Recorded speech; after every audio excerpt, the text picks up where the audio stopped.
हमारे सभी व्यूवर्स का बहुत बहुत शुक्रिया। आज हम मैंगो कस्टर्ड बनाएंगे।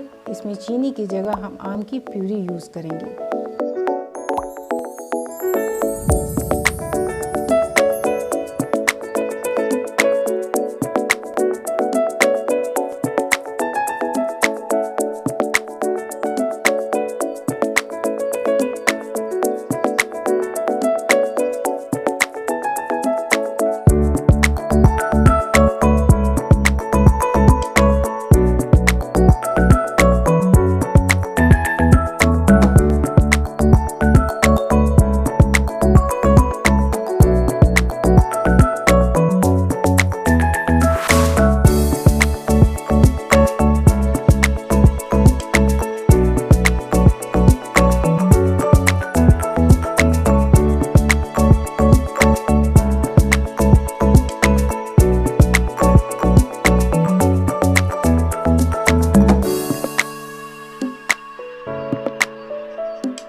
देखिए अब ये कस्टर्ड बन चुका है।